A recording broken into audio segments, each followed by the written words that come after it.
The wind outside the Corrick Great Hall howled at 40 below zero, cold enough to freeze a wolf's blood solid in minutes. But the hearts of the people inside, warm and fed and drunk on spiced wine, were even colder. While the pack celebrated the winter feast with roasted venison and thundering laughter, a young Omega named Severalune was clawing at the frozen iron of the outer cellar door, her blue lips forming words no one would hear. She had been sent into the blizzard as punishment, wearing nothing but her thin servant's dress and an apron that provided no more warmth than a spider's web. No one cared. No one noticed, until the most dangerous wolf in the Northern Territories, Alpha Bralen Corrick, felt a pull in his chest that shouldn't exist and looked out into the storm to see a body half buried in the snowdrift. What happened next wasn't just a rescue.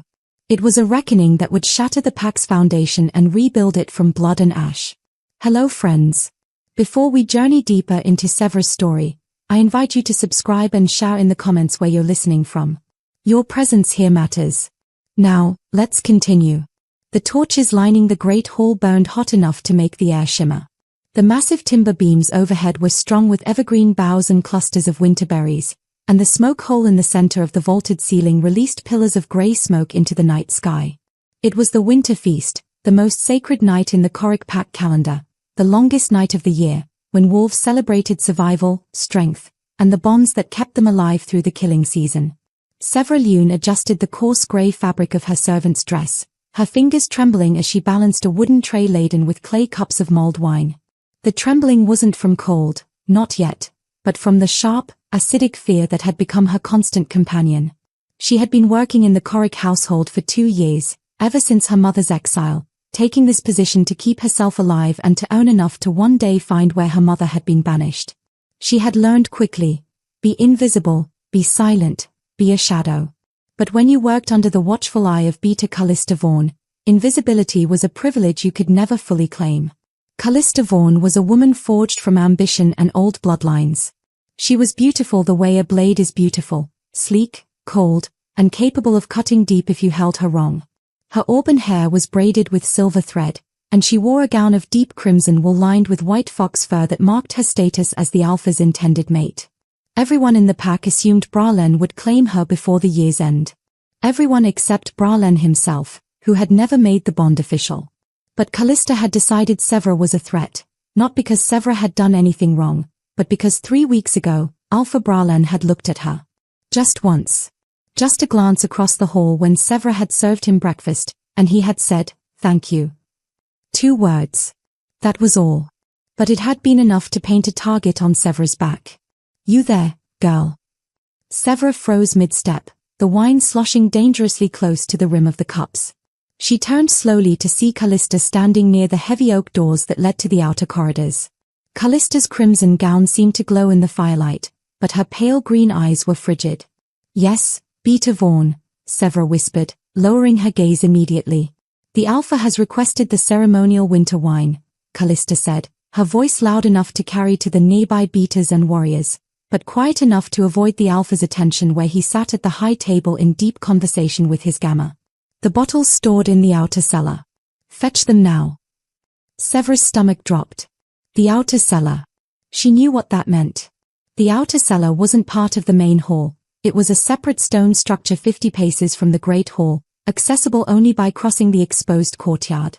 And tonight, the courtyard was a killing field of wind and snow.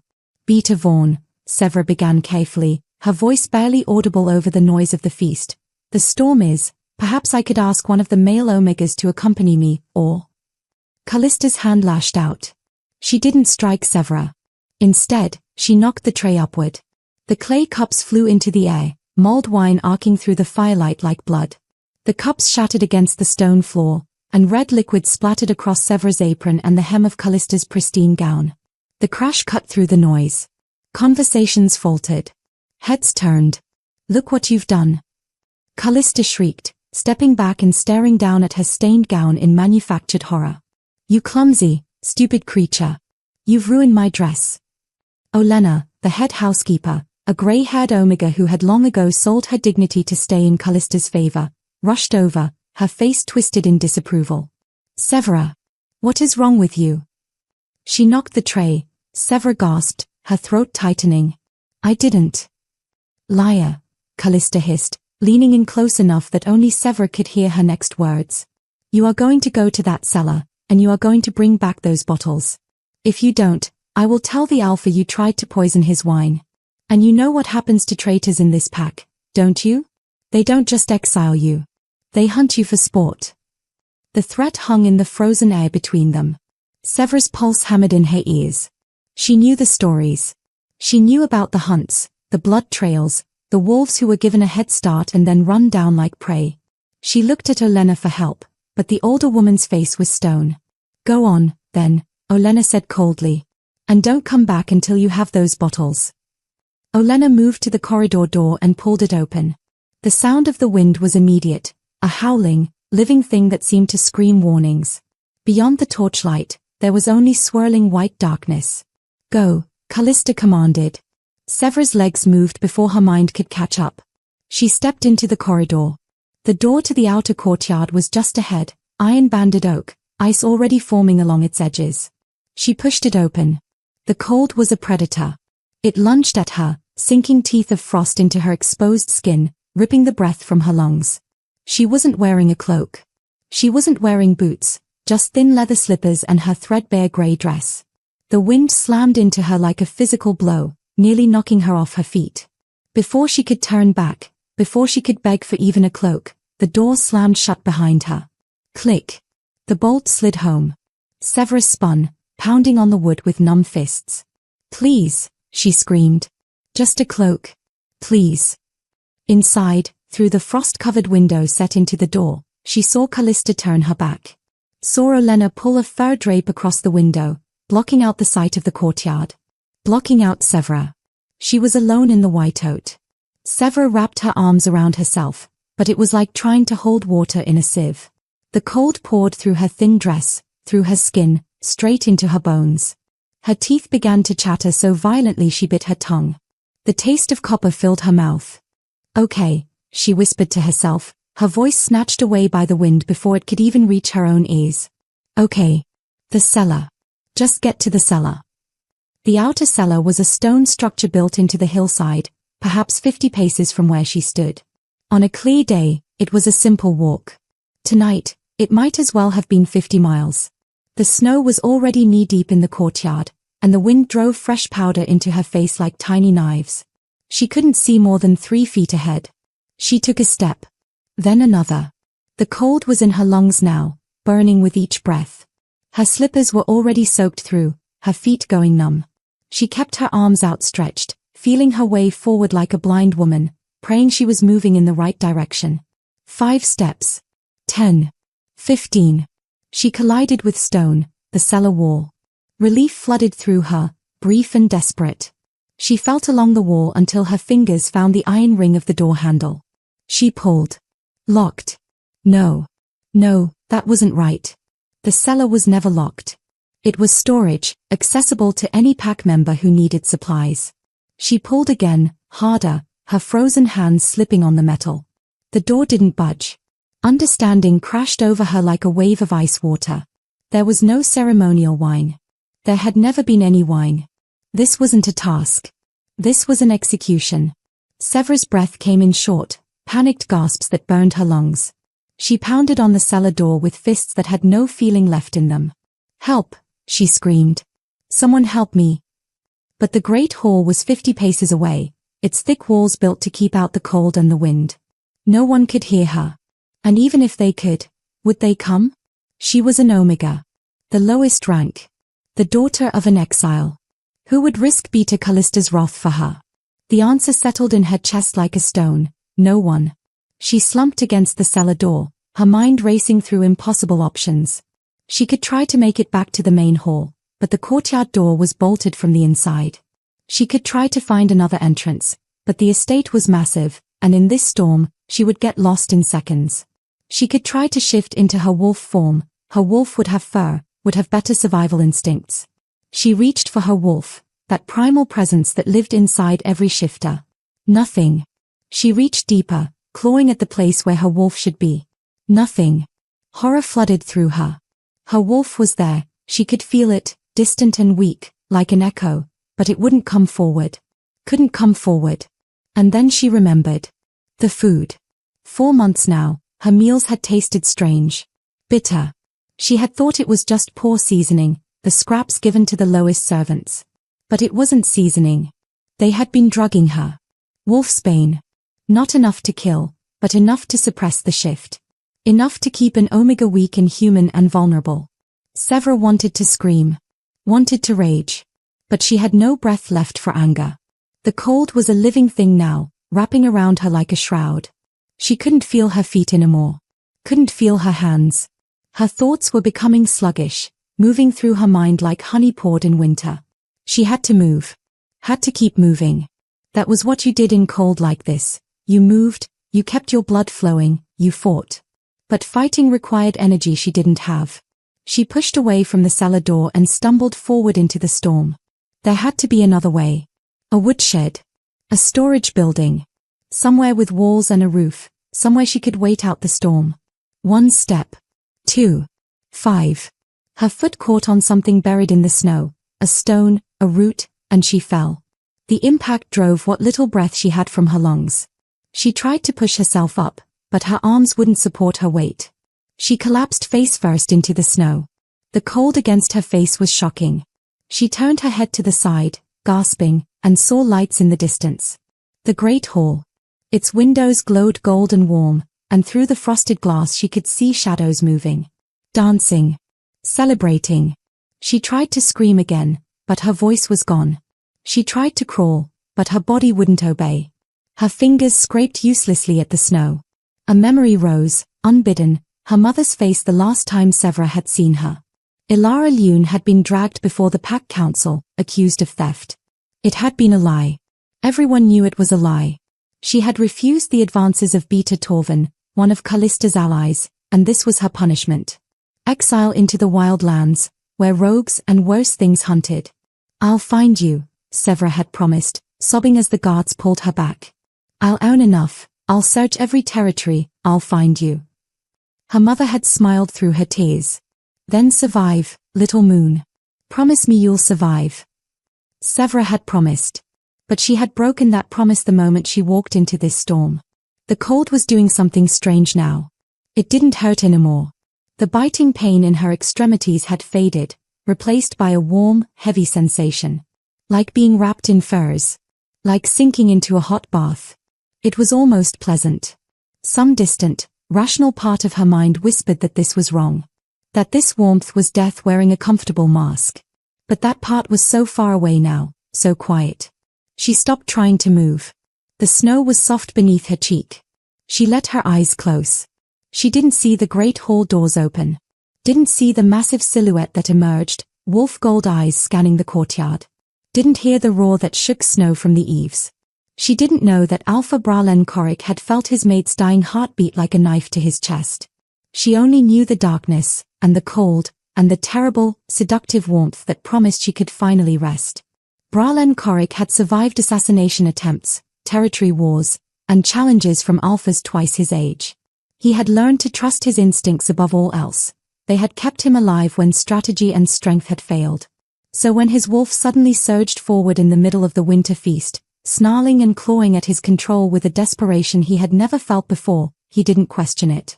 He stood abruptly from the high table, his chair scraping against stone. The gamma beside him stopped mid-sentence. "Alpha." Bralen didn't answer. His wolf was howling inside his mind, a sound of pure anguish that made his chest constrict. Something was wrong. Something was dying. He strode toward the main doors, his movements predatory and swift. Pack members scrambled out of his way, sensing the danger radiating from him. His eyes flickered gold, canines lengthening as his wolf fought for dominance. "Bralen." Callista's voice cut through the hall. She appeared at his side, her hand reaching for his arm. "Where are you going?" "The toasts." He shook her off without looking at her, his focus entirely on the pull in his chest. It was like a rope tied around his heart, yanking him toward something, someone, with increasing urgency. "Mate," his wolf snarled. "Our mate is dying." Impossible. He didn't have a mate. The moon goddess hadn't blessed him with a bond, and at 34, he had long since accepted he would rule alone. But his wolf didn't lie. Bralen bounced through the inner doors into the torchlit corridor. The pull was stronger here, a magnetic force dragging him toward the outer courtyard. He broke into a run, his boots pounding against stone. The scent hit him when he was still 10 paces from the exterior door. Omega, fear, cold. It wrapped around his senses like a noose. Beneath it, something else. Something that made his wolf roar in recognition. Ours. He grabbed the iron bolt and yanked it free. The door exploded outward under his strength, hinges protesting. The blizzard hit him full force, but he barely felt it. His eyes, fully gold now, scanned the courtyard. At first, he saw nothing. Just snow and darkness and wind. Then his enhanced vision caught it, a dark shape against the foundation stones of the great hall, barely visible beneath the accumulating snow. A body. Bralan's roar shook the estate. Healer. Now. He was moving before the echo faded, crossing the courtyard in massive strides. He dropped to his knees beside the body and his heart stopped.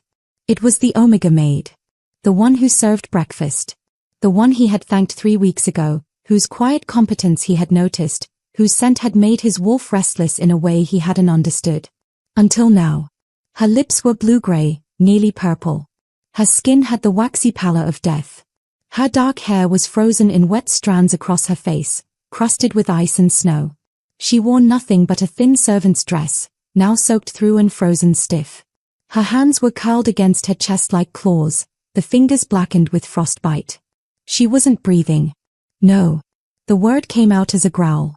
No, you don't get to die. Not before I've even learned your name. He ripped his heavy fur cloak from his shoulders and wrapped it around her, then scooped her into his arms. She weighed almost nothing, and the cold radiating from her body was terrifying. He pressed his face against her throat, searching desperately for a pulse. There. Faint. Too faint. Once every 3 seconds when it should have been once per second. His wolf surged forward, lending him strength and speed. He ran back toward the hall, cradling her against his chest. The bond thrummed between them, weak and flickering like a candle in the wind. He pushed his own heat through it, willing her to live. Stay with me, he commanded through the bond. That's an order from your alpha. Stay. He crashed through the doors back into the hall. The feast came to a complete halt. Music stopped mid-note. Conversations died. Every head turned toward their alpha, snow-covered and wild-eyed, carrying a frozen Omega in his arms. Moon goddess, someone whispered. Is that the maid? Another voice asked. Is she dead? Bralan's voice came out as a command that made every wolf in the hall drop their eyes in submission. Someone locked her outside. In this storm. To die. His gaze swept the crowd, wolf gold and burning with rage. Who? Silence. Guilt flickered across several faces, but no one spoke. Healer Myra pushed through the crowd, her weathered face pale with shock. My alpha, we must get her warm immediately. Slowly, or her heart will. My chambers, Bralan interrupted. Now. Bring everything you need. His eyes found Callista in the crowd. She had gone white as snow. Beta Vaughn. Stay exactly where you are. When I come back down, you and I are going to have a conversation. He didn't wait for her response. He took the stairs 3 at a time, the Omega, his mate, his fated mate, cradled against his chest. Pack members scattered before him like leaves before a storm. His chambers were at the top of the main tower, spacious and warm with a fire always burning in the massive hearth. He kicked the door open and went straight to the bed, laying her down on the furs with a gentleness that contrasted sharply with the violence radiating from every line of his body. Up close, in the firelight, he could see more. Bruises on her arms in the shape of fingers. Old scars peeking above the neckline of her dress. Burns on her palms. Evidence of abuse that made his vision go red. How long? He growled as Myra entered with 2 other healers, their arms full of supplies. How long has this been happening? Myra knelt beside the bed, her hands moving with professional efficiency as she began cutting away the frozen dress. I don't know, Alpha. But these injuries. She gestured to the scars. Months. Perhaps years. Bralan's hands clenched into fists. His claws had fully extended, and it took every ounce of his control not to shift and hunt down everyone responsible. Save her, he said, his voice low and deadly. Whatever it takes. She's mine. Myra's eyes widened in understanding. Your mate. My mate, he confirmed. And when she wakes, everyone who hurt her will answer to me. Warmth. That was the first thing Sever felt as consciousness returned. Real warmth, not the false, seductive heat of hypothermia. It radiated through her body from the outside in, like being slowly lowered into a hot bath. Her fingers and toes burned with the sensation of returning circulation, a pain so intense it dragged a whimper from her throat. Easy. A deep voice, close by. Male. Authority in every syllable. Don't try to move yet. Sever's eyes flew open. She was staring at an unfamiliar ceiling, timber beams carved with pack symbols, shadows dancing from a massive fireplace. She tried to sit up, panic flooding through her. A hand, large and warm, pressed gently against her shoulder. I said easy. She turned her head and found herself staring into eyes like molten gold. Alpha Korik. He was sitting on the edge of the bed. She was in a bed, his massive frame backlit by the fire. His dark hair was disheveled, his formal feast clothes rumpled. He looked like he hadn't slept. Terror shot through her. Why was she in the Alpha's chambers? What had she done wrong? Where was Callista? The cellar, she gasped, her voice raw and broken. I have to, the wine, Beta Vaughn said. There was no wine. His voice was quiet but edged with something dangerous. The outer cellar is empty. It's been empty for weeks. Sever's mind struggled to process this. No wine. But Callista had said. Understanding dawned like a knife between the ribs. Her breathing quickened, panic rising. She wanted me to die. She locked me out too, her voice broke. Please, Alpha, I didn't disobey. I tried to do what she asked. I didn't mean to cause trouble. Stop. The command in his voice made her fall silent instantly, though gentler than any order she had heard from him before. You're not in trouble, Severa. She froze. You know my name. Something flickered in his expression, pain, perhaps, or regret. I should have known it sooner. I should have known a lot of things sooner. He pulled his hand back from her shoulder, as if suddenly aware he was touching her. How long have you been here? In my pack. 2 years, Alpha. She kept her eyes down, tried to make herself small. It was instinct, survival. 2 years, he repeated, his jaw clenching. And how long has Callista been? He seemed to struggle for words. How long has she been hurting you? Sever's breath caught. She couldn't answer that. If she told him the truth, Callista would make good on her threat. Her mother would die. I'm not. Don't lie to your Alpha. The command crashed over her like a wave, and she felt something inside her respond against her will. The words spilled out before she could stop them. Since I arrived. Since the first week. Bralen's eyes flashed dangerously, but his voice remained controlled. Why didn't you report it? Because, Sever's voice dropped to a whisper. Because she knows where my mother is. She threatened her. If I told anyone, if I disobeyed, she promised my mother would be killed. The Alpha was silent for a long moment. When he spoke again, his voice was low and deadly. Your mother was exiled. 2 years ago. False accusations of theft. She refused the advances of Beta Torvin, and she stopped, realizing she was speaking treason. Accusing a Beta. I'm sorry. I shouldn't have said. You should have said it 2 years ago, Bralen interrupted. To me. You should have come to me. Sever's laugh was bitter and broken. I'm an Omega, Alpha. The lowest rank. Who would believe me over a Beta? The look he gave her was strange, wounded and angry at once. I would have. Before she could respond, there was a knock at the door.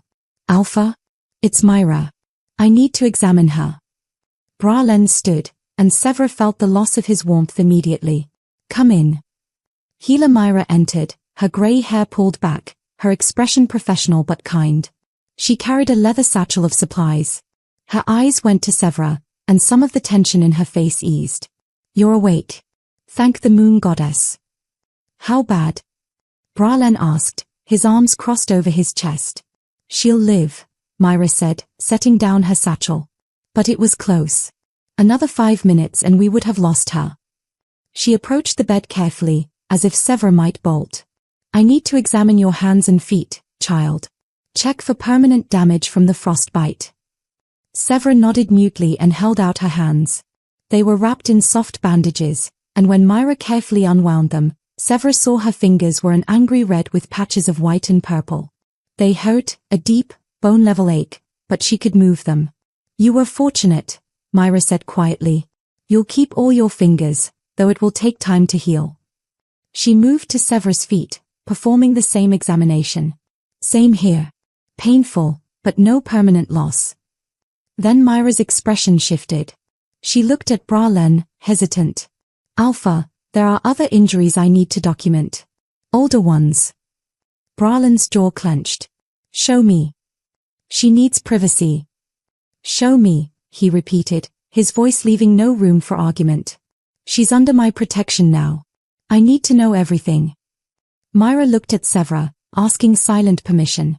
Severa wanted to refuse, to hide the evidence of her shame, but she found herself nodding. Gently, Myra helped her sit up and loosened the borrowed nightgown she'd been dressed in. Severa felt the Alpha's presence behind her like heat from a forge as Myra revealed her back. The silence that followed was deadly. Lash marks, Myra said quietly, her fingers tracing the raised scars. At least a dozen.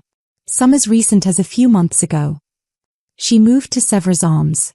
Bruising in various stages of healing. Finger marks, here and here. Defensive wounds on her forearms. Her hands moved to Severa's palms. Burns. Kitchen implements, most likely. Deliberately applied. Each injury Myra listed made the temperature in the room seem to rise. Severa could feel the Alpha's rage like a living thing, pressing against her senses. How long have you known? His voice was directed at Myra. I've treated minor wounds over the past year, the healer admitted. She always said she was clumsy. I suspected, but you said nothing. The accusation hung in the air. Myra's face paled. I failed her. I'm sorry. Bralen was silent for a long moment. When he finally spoke, his voice was cold enough to freeze blood. Get her something to eat. Real food, not the scraps fed to servants. And bring me a list of everyone who witnessed her abuse and did nothing. Alpha. That's an order. Myra bowed her head and left. Severa sat frozen, clutching the nightgown closed, afraid to move or speak. The Alpha circled back around to face her, and she flinched despite herself. He noticed. His expression cracked, just for a moment, showing something raw beneath the fury. I'm not going to hurt you. I know, Alpha. Do you? He crouched down so they were at eye level. Because you just flinched from me like I was going to strike you. She had no answer for that. He exhaled slowly, visibly wrestling with his wolf for control. I need to ask you something, and I need the truth. Why did you come here? To my pack? What made you take this position 2 years ago? To find my mother, Severa whispered. I needed money to hire trackers, to search. I thought if I worked, if I saved everything, I could eventually. Her voice broke. I'm all she has left. Bralen's expression softened slightly. Then we'll find her. Together. I give you my word as Alpha, your mother will be found and brought home safely. Severa stared at him, uncomprehending. Why would you? I'm just an Omega. Just a. You're my mate, he said simply. The world tilted. What? My fated mate. The bond awakened when you were dying. That's why I found you. Why my wolf knew. He leaned back slightly, giving her space. I know this is overwhelming. I know you don't understand what this means yet. But everything changes now. You're not a servant anymore. You're mine to protect. His eyes flashed gold. And I protect what's mine. Dawn broke over the Korik territory in shades of grey and silver, the blizzard finally exhausted. Bralen stood at his chamber window, watching the sun struggle through the clouds. He hadn't slept. Couldn't sleep. His mate, because that's what she was, whether she fully understood it yet, lay in his bed, finally resting peacefully after healer Myra had given her something for the pain. His wolf prowled restlessly beneath his skin, demanding blood. Demanding justice. Demanding he hunt down everyone who had hurt her and tear them apart. Soon. He had spent the night strategizing, sending runners through the pack house with a simple message. All pack members to the Great Hall at noon. Attendance mandatory. No exceptions. Word had spread like wildfire. By mid-morning, the entire pack knew something catastrophic was coming. Bralen could feel their anxiety through the pack bonds, taste their fear on the wind. Good. They should be afraid. Behind him, he heard Severus stir. He turned to find her awake, her dark eyes wide and uncertain in the morning light. The bruising on her face had darkened overnight, and the sight of it made his hands curl into fists. "How do you feel?" he asked, keeping his voice gentle despite the rage simmering beneath his skin. "Like I was frozen and then set on fire," she admitted, her voice hoarse. She sat up slowly, wincing. "Alpha, what you said last night. About the mate bond. I don't understand how. I'm Omega. You're Alpha. That's not." "The moon goddess doesn't care about rank," Bralen interrupted, moving to sit in the chair beside the bed. "The bond is what it is. I felt you dying. My wolf knew." He leaned forward, elbows on his knees. "I know you're scared. I know this is overwhelming. But I need you to trust me today. Can you do that?" Severus studied him for a long moment. "What's happening today?" "Justice," he said simply. "I'm calling the pack to assembly. Everyone who hurt you, everyone who knew and did nothing, they answer for it today." Her face went white. "No. No, Alpha, please. Callista will, she'll kill my mother," she said. "She won't." His voice was absolute certainty. "I sent my fastest scouts at first light. By now, they've found where your mother is being held. My Gamma is personally overseeing her extraction. She'll be safe before the assembly begins." Severus' breath caught. You sent people to find her." "I told you I would." He reached out slowly, giving her time to pull away, and took her bandaged hand in his. "Your mother will be here by sunset. Safe. Protected. Under my direct authority." His thumb brushed gently over her knuckles. "No one threatens what's mine. Not anymore." Tears welled in her eyes, and for the first time since he'd found her, she didn't look terrified. She looked like she might dare to hope. The Great Hall was packed when Bralen entered at noon. Every wolf in the pack had answered the summons. Warriors, hunters, omegas, beaters, elders.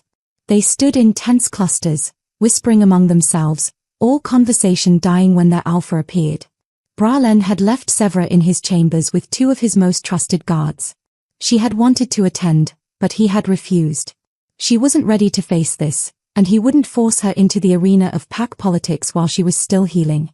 He took his position at the high seat, standing rather than sitting. His eyes swept the crowd, noting who looked guilty, who looked confused, who looked defiant. Callista stood near the front, flanked by her allies.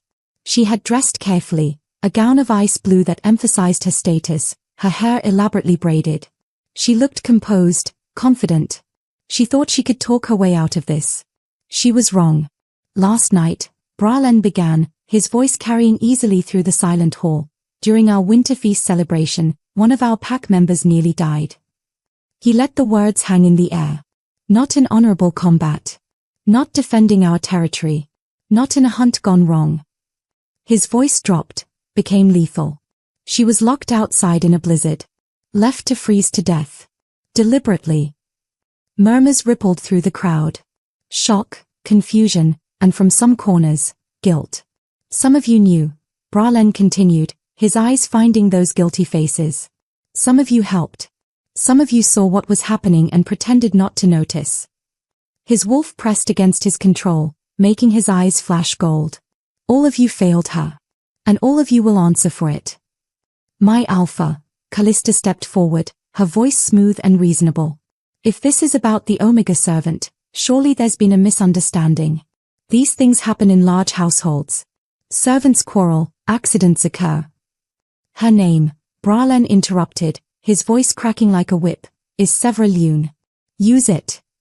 Callista's smile faltered slightly. "Of course. Severa. But I assure you, whatever she's told you. I'm not interested in your assurances, Beta Vaughn." Bralen descended from the platform, moving toward her with predatory grace. "I'm interested in the truth. Tell me, did you send her into the blizzard last night?" I asked her to retrieve ceremonial wine from the cellar, yes. If she was foolish enough to get lost in the storm. The cellar was empty, Bralen said coldly. There was no wine. There hasn't been wine stored there in weeks. You sent her to an empty building, then had the courtyard door bolted behind her. He moved closer, and Callista took an involuntary step back. You sent her out to die.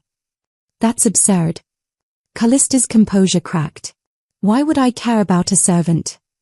Because 3 weeks ago, I acknowledged her. Bralen's voice was deadly quiet now. I thanked her for her service. And you saw it as a threat. The hall erupted in whispers. Acknowledgement from an alpha meant something. Everyone knew it. Bralen raised his hand, and silence fell instantly. But that's only last night's crime. Let me tell you about the others. He turned to address the full assembly. For 2 years, Severa has been systematically abused. Beaten. Burned. Starved. Drugged with wolfsbane to prevent her from shifting. Each word fell like a stone into still water.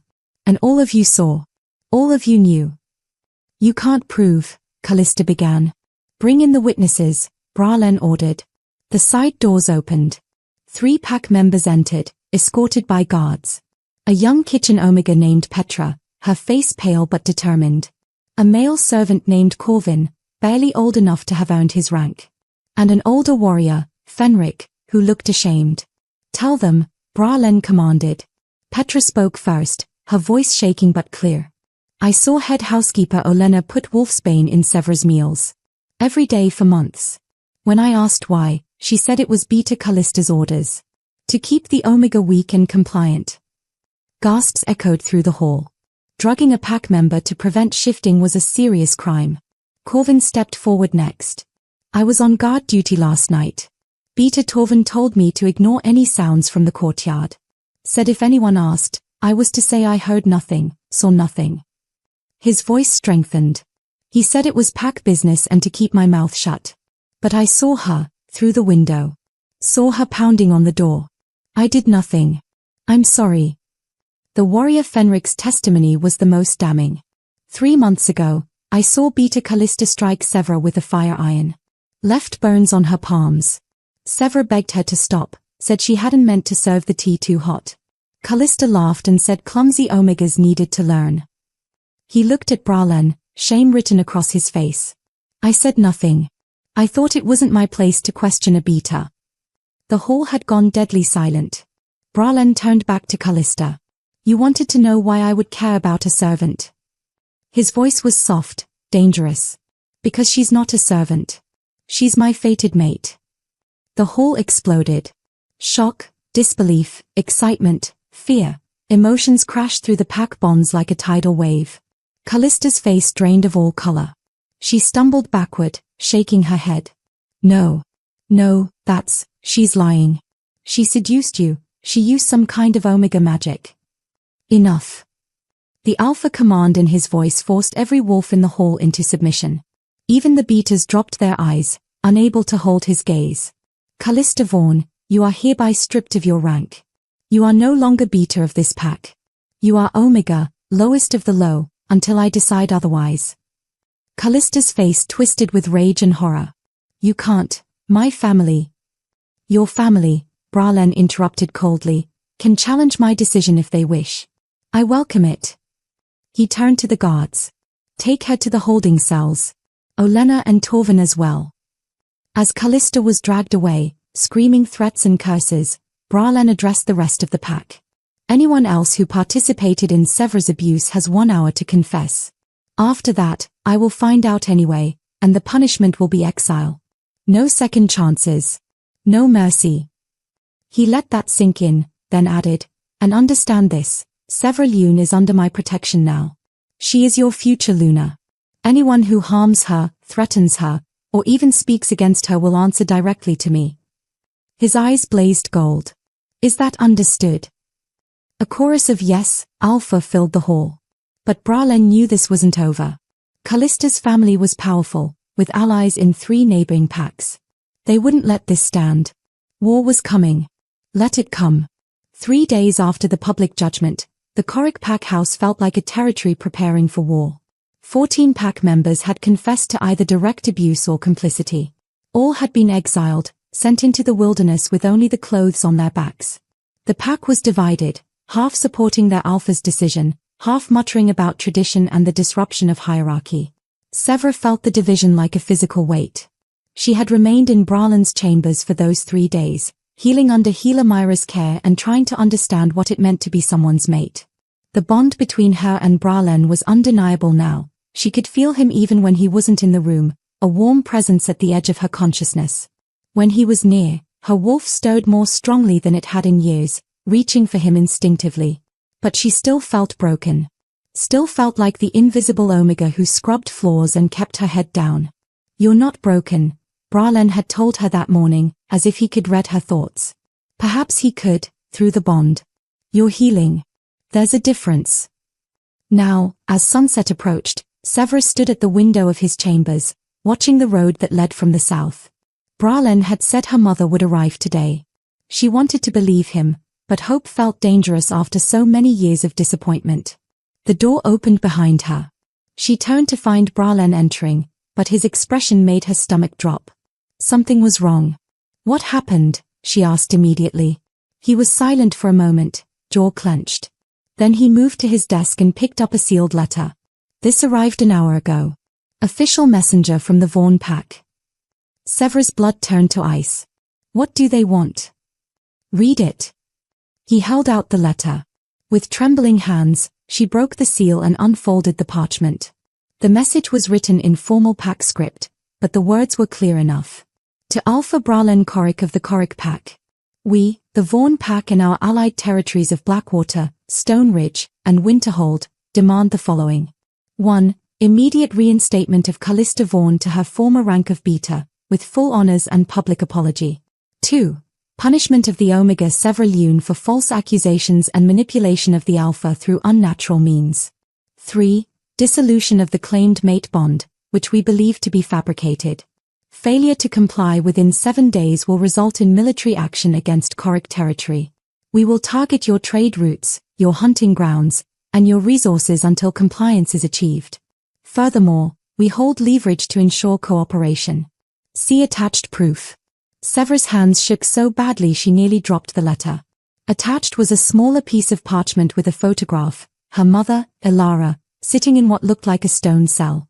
She was thinner than Severa remembered, grey streaks in her dark hair, but alive. Behind her stood 2 Vaughn warriors, their message clear. "They have her," Severa whispered. "They still have her. Your scouts." "Arrived too late," Bralen said, his voice tight with fury.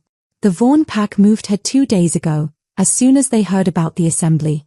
They anticipated my move." He slammed his fist on the desk, making everything on it jump. "I should have sent warriors immediately, not waited for confirmation of location." Severa's mind was racing, panic threatening to overwhelm her. What are their terms? What do they really want?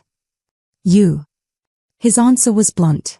"They want you to voluntarily leave Corrick territory, renounce the mate bond, which is impossible, but they don't care, and submit to their judgment. In exchange, they'll release your mother unharmed and withdraw the threat of war. Then I'll go." The words were out before she could stop them. "I'll do whatever they want. Just get my mother back safely." "No." The word was absolute, final. "Alpha, please." "My name is Bralen," he interrupted, moving toward her. "And I said no. You're not trading yourself to them. I won't allow it." "You don't understand." Severa's voice broke. "She suffered for 2 years because of me.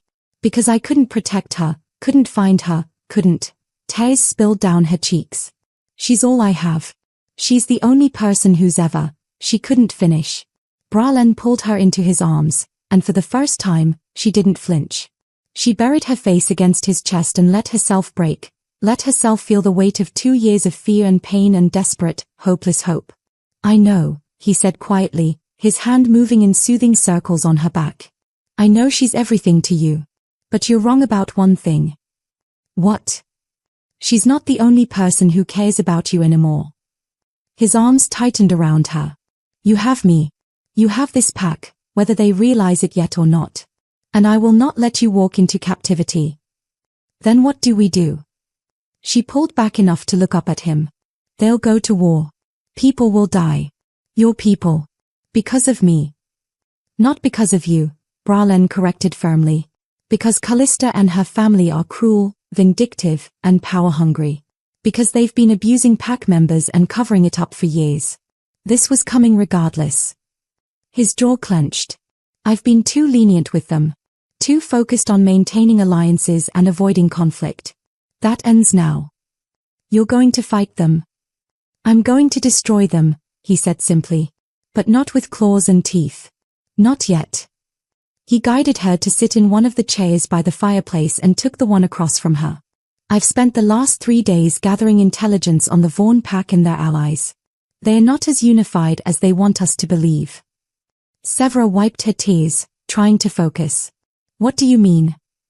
Callista's father, Alpha Marcus Vaughn, is old and sick. He's been losing control of his pack for years. His beaters are fractured into factions, each trying to position themselves to take over when he dies. Bralen leaned forward. Callista was supposed to marry me to cement the Vaughn pack's power. My rejection humiliated them. This isn't about you, it's about them trying to save face. That doesn't help my mother. No, he agreed. But this does.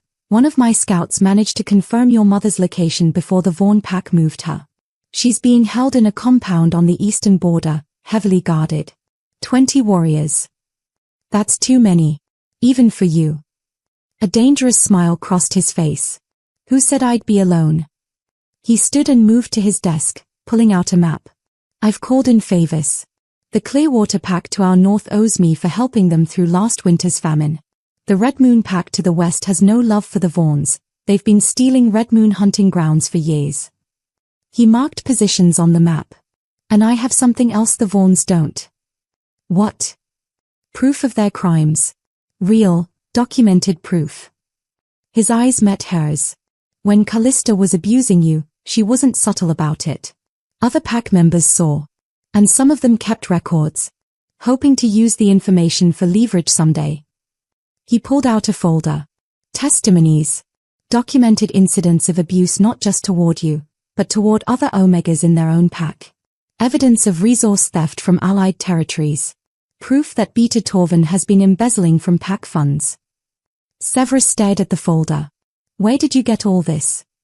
Omegas talk to other Omegas. Servants see everything. His expression softened. You weren't the only one suffering, Severa. You were just the one brave enough to survive long enough for someone to notice. I wasn't brave. I was just too stubborn to die. Same thing. He knelt in front of her chair so they were at eye level. Here's what's going to happen. Tomorrow, I'm going to meet with the Clearwater and Red Moon Alphas. I'm going to show them this evidence and offer them a choice. Stand with me against the Vaughns, or stand aside and let corruption continue unchecked. His hand covered hers. While I'm doing that, my Gamma, Ren, will lead a rescue team to extract your mother. Small, fast, surgical. In and out before the Vaughns can react. And if it doesn't work? Then I go to war, he said simply.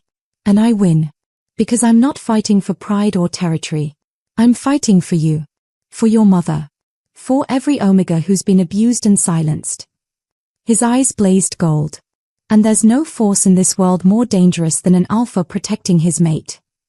Severa felt something shift inside her chest, the bond, warming and strengthening. For the first time in 2 years, she felt something other than fear and despair. She felt hope. When do we start? She asked. Bralen's smile was fierce and proud.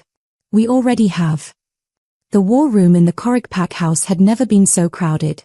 Bralen stood at the head of the table, flanked by his Gamma Ren, a scarred, battle-hardened wolf with ice-blue eyes, and Scout Captain Lysa, whose network of spies stretched across 3 territories. Across from them sat Alpha Darren Clearwater and Alpha Sienna Red Moon, both watching Bralen with calculated interest. You're asking us to break a decades-old alliance, Alpha Clearwater said, his grey beard bristling. The Vaughn pack has been our trading partner for 20 years. I'm asking you to stop enabling criminals, Bralen corrected, sliding the folder across the table. Read it. All of it. Then tell me the Vaughns deserve your loyalty. Sienna Red Moon opened the folder first, her sharp eyes scanning the documents. Her expression darkened with each page. Moon Goddess. They've been systematically abusing their omegas for years. Some of these victims are children. And stealing from your hunting grounds, Bralen added, pointing to a specific document. Beta Torvin has been redirecting Red Moon game through Vaughn territory and claiming it as their own harvest. Your pack has been starving while the Vaughns grow fat on your resources. Sienna's eyes flashed gold. That bastard. I knew our numbers were down, but I thought it was just a bad season. It wasn't. Bralen leaned forward. The Vaughns have been exploiting every pack in their alliance. They've been using Callista's marriage proposal to me as leverage, threatening to withdraw trade if anyone questioned their methods. His voice hardened. I'm done being their tool. And I'm giving you the chance to be done with them too. Alpha Clearwater closed the folder, his expression grim. What do you want from us? 2 things, Bralen said. First, I need you to publicly withdraw your support from the Vaughn Alliance. Send formal letters citing these crimes as justification. That will isolate them politically and force Blackwater and Stone Ridge to reconsider their positions. And second, I need warriors. 20 from each of your packs. Not to attack the Vaughns directly, not yet. But to secure our borders and protect our territories while my forces are occupied elsewhere. Occupied doing what? Sienna asked, though her tone suggested she already knew. Rescuing someone they're holding hostage, Bralen said simply. My mate's mother. The Vaughns are using her as leverage to force compliance with their ultimatum. The 2 alphas exchanged glances. Finally, Sienna spoke. If we do this, the Vaughns will retaliate. They'll cut off trade completely. Let them, Bralen said. I'll open trade routes through Korik territory to compensate. Better terms than the Vaughns ever offered. Clearwater rubbed his beard thoughtfully. You've thought this through. I've thought of nothing else for 3 days. Bralen's voice was absolute certainty. The Vaughns have been poisoning pack relations for years. They've built their power on exploitation and fear. That ends now. With or without your help. He straightened. But with your help, we can end it cleanly. Without your help, it becomes bloody. Sienna stood, extending her hand across the table. Red Moon stands with Korik. Clearwater hesitated only a moment longer before standing as well. Clearwater too. But Bralen, if this goes wrong, we'll all pay the price. It won't go wrong, Bralen said, gripping their hands in turn. I won't allow it. The rescue mission launched at midnight, under a moonless sky that provided perfect cover. Gamma Ren led the team, 6 of Korik's best warriors, all handpicked for stealth and precision. Bralen had wanted to lead it himself, but Ren had talked him down. You're needed here, Alpha, Ren had argued. If this is a trap, if they're expecting a rescue, they'll be expecting you. Let me get her out. Now, Bralen stood in his war room, unable to sit still, feeling every second stretch like hours. Severa sat nearby, her bandaged hands clenched in her lap, her face pale with worry. She'll be all right, Bralen said, more to reassure himself than her. Ren's the best I have. What if it's a trap? Severa whispered. What if they are waiting for? A howl cut through the night, the signal. Success or failure, the team was reporting in. Bralen was out the door before Severa could finish her sentence, taking the stairs 3 at a time. She followed as quickly as her healing body would allow, reaching the main courtyard just as the rescue team emerged from the tree line. Ren was in the lead, supporting a woman who could barely walk. She was thin, her dark hair streaked with grey, her clothes ragged. But her eyes, sharp and intelligent, locked onto Severa immediately. Mother! Severa ran forward, her injuries forgotten, and caught Alara as she stumbled. They collapsed together in the snow, holding each other and sobbing. Bralen felt his chest tighten watching them. This was what the Vaughns had tried to destroy. This moment of pure, desperate love. Ren approached, breathing hard, blood on his armor. We had to fight our way out. They were expecting us, had doubled the guard. But we got her. He glanced back at the trees. They'll be coming, though. We have maybe an hour before they mount a pursuit. Let them come, Bralen said. We're ready. But the pursuit never came. Because an hour later, a different messenger arrived, a young wolf from the Blackwater pack, looking terrified and exhausted. Alpha Coric, he gasped, dropping to one knee. I bring word from Alpha Blackwater. He's withdrawn from the Vaughn Alliance. Stoneridge has done the same. They've both received your evidence packages, and, he swallowed hard. The Vaughn pack is in chaos. Half their beaters have challenged Alpha Marcus for leadership. There's fighting in the streets. Bralen felt a grim satisfaction. And Callista. Under house arrest by her own pack. They are blaming her for the Alliance collapse. The messenger looked up. Alpha Marcus is requesting terms of surrender. Severa, who had been helping her mother inside, turned at those words. Surrender? They are giving up. They don't have a choice, Bralen said. No allies, internal fighting, their crimes exposed to every pack in the region. He looked at Ren. Send a response. Tell Marcus I'll accept surrender under the following conditions. Callista remains stripped of rank permanently. All abused Omegas in Vaughn territory are given the choice to relocate to Coric with full protection, and the Vaughn pack submits to an external audit of their resources and practices. And if he refuses? Ren asked. He won't, Bralen said with certainty. He's a dying old wolf trying to salvage what's left of his legacy. He'll accept. His eyes found Severa's. It's over. But even as he said it, he knew this was only the beginning. The real work, rebuilding, reforming, teaching his pack that strength came from protecting the vulnerable, not exploiting them, that would take years. He was ready for it. 3 days later, the formal surrender documents arrived. Alpha Marcus Vaughn had signed everything, adding a personal note of apology to Severa that she read once and then burned. Some wounds didn't need reopening. Ilara was recovering in the pack house, treated like honored family rather than an exile. She and Severa spent hours together, filling in 2 years of separation with stories and tears and laughter. And Bralen began the work of reformation. He announced the creation of an Omega Council, a governing body that would give voice to the pack's most vulnerable members. He rewrote the abuse laws, making them harsher and more clearly defined. He opened Coric borders to any wolf seeking refuge from mistreatment. The pack didn't all agree. Some of the older wolves grumbled about tradition being destroyed. But when they saw their alpha, saw the certainty in his eyes and the mate mark on Severa's neck, they kept their complaints quiet. Change was coming whether they liked it or not. 2 months later, on the winter solstice, the Coric pack gathered once again in celebration. But this winter feast was different from the one that had nearly killed Severa. This one had no hierarchy in the seating arrangements, no servants treated like shadows, no cruelty hiding behind tradition. Severa stood in the preparation chamber, barely recognizing herself in the polished silver mirror. Gone was the grey servant's dress and the haunted look in her eyes. She wore ceremonial robes of white fur and silver thread, the traditional garments of a Luna being claimed. Her dark hair, now healthy and shining, was braided with winter flowers and moonstone beads. Her hands, fully healed from the frostbite, were decorated with ceremonial markings in silver paint. You look beautiful, Ilara said softly, adjusting the clasp at Severa's shoulder. Her mother had filled out in the past 2 months, the gauntness replaced by health. She had taken a position as Omega advocate, helping Bralen implement the new reforms. Your father would be so proud. Severa's throat tightened. Her father had died when she was young, but she still remembered his kindness. Do you think I'm ready for this? To be Luna? I think you've been ready your whole life, Ilara said firmly. You survived 2 years of torture and never broke.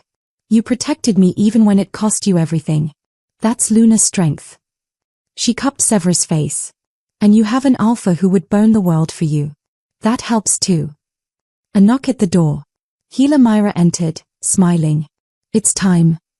Severa's heart raced as she was led through the corridors toward the sacred grove. The entire pack was already assembled, hundreds of wolves gathered under the open sky. Torches lined the pathway, and the air smelled of pine and snow and promise. At the center of the grove stood a raised stone platform, and on it stood Bralen. Severa's breath caught. He wore formal alpha regalia, black leather and fur, silver clasps, the Coric pack symbol emblazoned on his chest. But it was his expression that made her heart skip, fierce pride, possessive devotion, and something softer. Love. The crowd parted as she walked forward, and she heard the whispers. Some admiring, some still uncertain, but none hostile. She had proven herself in the past 2 months, working alongside the Omega Council, listening to grievances, proposing solutions. She had shown them that strength didn't require cruelty. She reached the platform and climbed the steps. Bralen extended his hand, and she took it without hesitation. Several Lune, he said, his voice carrying across the grove, do you stand before this pack of your own free will? I do, she answered clearly. Do you accept the responsibilities of Luna, to protect the weak, counsel the alpha, and serve the pack's interests above your own? I do. Do you accept me as your mate, your partner, your equal in all things? Her voice strengthened. I do. Bralen turned to address the pack. I, Bralen Korik, alpha of this pack, claim Severalune as my mate in Luna. I vow to protect her, honor her, and stand beside her as we lead this pack into a new age. His eyes blazed gold as he looked back at her. Your pain is mine to avenge. Your joy is mine to protect. Your strength is mine to support. From this day until my last breath. Severa's turn. She had practiced these words, but they came from her heart, not memory. I, Severalune, accept Bralen Korik as my mate and alpha. I vow to counsel him with truth, challenge him with honesty, and stand beside him as we build a pack where no one suffers in silence. Her voice broke slightly. Your burden is mine to share. Your battles are mine to fight. Your pack is mine to serve. From this day until my last breath. The formal vows complete, Bralen stepped closer. His hand cupped the back of her neck, gentle but possessive. Are you ready? He asked quietly, just for her. She nodded. His canines extended, and he bent to mark her, the claiming bite, permanent and binding. It should have hurt, but all Severa felt was a rush of heat and completion as the mate bond sealed fully between them. Her wolf surged forward for the first time in years, strong and whole, no longer suppressed. She shifted. The transformation was instantaneous and perfect, her human form melting into that of a silver wolf with dark-tipped ears and intelligent eyes. The crowd gasped. Many had never seen her shifted before. Bralen shifted beside her, a massive black wolf with silver highlights, easily twice her size. Their wolves circled each other once, then tilted their heads back and howled. The pack howled in response, hundreds of voices joining in a song of celebration and acceptance. The feast afterward was nothing like that terrible night 2 months ago. Severa sat beside Bralen at the high table, not behind him, not serving him, but beside him as his equal. Ilara sat nearby with the Omega Council members, laughing at something Healer Myra said. Pack members approached throughout the night, offering congratulations. Some with genuine warmth, some with cautious respect, but all acknowledging her position. A young Omega, barely 16, approached nervously. Luna Severa? I wanted to thank you. For the new laws.